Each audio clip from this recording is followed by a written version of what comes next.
ఇక చేనేత కార్మికుల సమస్యలు పరిష్కరించాలని డిమాండ్ చేస్తూ రాష్ట్ర దేవాంగ సంక్షేమ సంఘం అధ్యక్షుడు ఓటుకూరి సుబ్రహ్మణ్యం ఆధ్వర్యంలో కోనసీమ జిల్లా కలెక్టర్ కార్యాలయం దగ్గర నిరసన తెలిపారు. తర్వాత కలెక్టర్ మహేష్ కుమార్ను కలిసి వినతిపత్రం సమర్పించారు.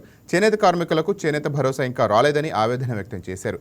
రాష్ట్ర ప్రభుత్వం ఆప్కో ద్వారా కొనుగోలు చేసిన చేనేత కార్మికుల వస్త్రాలు బకాయిలు వెంటనే విడుదల చేయాలంటున్న దేవాంగ సంక్షేమ సంఘం అధ్యక్షుడు ఓటుకూరి సుబ్రహ్మణ్యంతో మా special correspondent Venkat face to face. కార్మికుల సమస్యలపై రాష్ట్ర దేవాంగ సంక్షేమ సంఘం అధ్యక్షుడు ఊటుకూరు సుబ్రహ్మణ్యం ఈరోజు అంబేద్కర్ కోనసీమ జిల్లా కలెక్టర్ మహేష్ కుమార్ని కలిసి కొన్ని డిమాండ్లు అయితే వినతిపత్రంలో పొందుపరిచారు. దీనికి సంబంధించి చేనేత కార్మికులు ఎదుర్కొన్న సమస్యలపై మెమరాండం కూడా ఇచ్చినట్టు తెలుస్తుంది. ఇదే అంశంపై మరిన్ని విషయాలు మనతో మాట్లాడేందుకు సుబ్రహ్మణ్యం ఉన్నారు.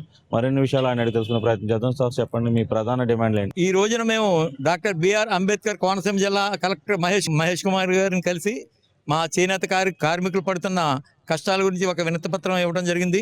ఇందులో ముఖ్యంగా ఏంటంటే వైఎస్ జగన్మోహన్ రెడ్డి గారి ప్రభుత్వంలో చేనేత కార్మికులకి నేతన్న నేస్తం అనే పథకం ద్వారా ప్రతి సంవత్సరం కూడా క్రమం తప్పకుండా 5 సంవత్సరాలు 24,000 రూపాయలు చెప్పి ఇవ్వడం జరిగింది.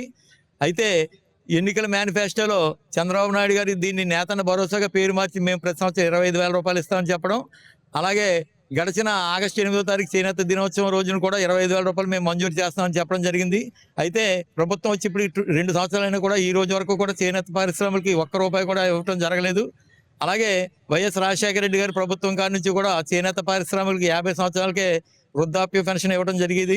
అయితే ఈ కూటమి ప్రభుత్వం వచ్చిన తర్వాత కొత్తగా ఏ రకమైన పెన్షన్ కూడా చేనేత పరిశ్రమలకి 50 సంవత్సరాలు నిండిన పారిశ్రామికలకు ఇవ్వడం జరగలేదు. అందుగురించి వెంటనే ఆ పథకాన్ని కూడా పునరుద్ధరింప చేయాలని చెప్పడం జరిగింది. మరి ముఖ్యంగా ఆప్కో ద్వారా చేనేత సహకార సంఘాల నుంచి వందల కోట్ల రూపాయలు ఖరీదులు చేయడం జరిగింది. అయితే దాని నిమిత్తం కూడా బకాయిలు విడుదల చేయకపోవడం వల్ల చేనేత పారిశ్రామికులకు పనులు చెప్పలేని పరిస్థితుల్లో చేనేత సహకార సంఘాలు ఉన్నాయి.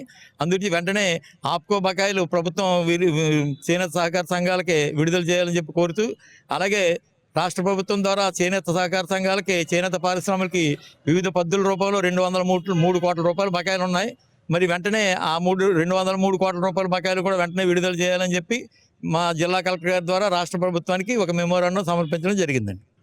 ఏదైతే చేనేత కార్మికులకు సంబంధించి నేతన్న భరోసా ఇప్పటి వరకు రిలీజ్ చేయలేదు, 2 సంవత్సరాలకు సంబంధించి 1 సంవత్సరం కూడా రిలీజ్ చేయలేదని చేనేత కార్మికులు తీవ్ర ఇబ్బందులు ఎదుర్కొన్నారని చెప్తున్నారు. అలాగే రాష్ట్ర ప్రభుత్వం ఆప్కో ద్వారా చేనేత కార్మికుల ద్వారా కొనుగోలు చేసినటువంటి చేనేత వస్త్రాలకు చాలా బకాయిలు ఉన్నాయని, ఆ బకాయిలన్నీ కూడా వెంటనే విడుదల చేయాలని కూడా ఊటుకూరి సుబ్రహ్మణ్యం డిమాండ్ చేశారు. దీనికి సంబంధించి జిల్లా కలెక్టర్కి వినతిపత్రం సమర్పించామని చెప్తున్నారు. ఏదేమైనప్పటికీ కూడా చేనేత కార్మికులు తీవ్ర ఇబ్బందులు ఎదుర్కొన్న తరుణంలో వారిని ధైర్యత భరోసా విడుదలయ్యే విధంగా వారందరికీ కూడా చర్యలు తీసుకోవాలన్నారు.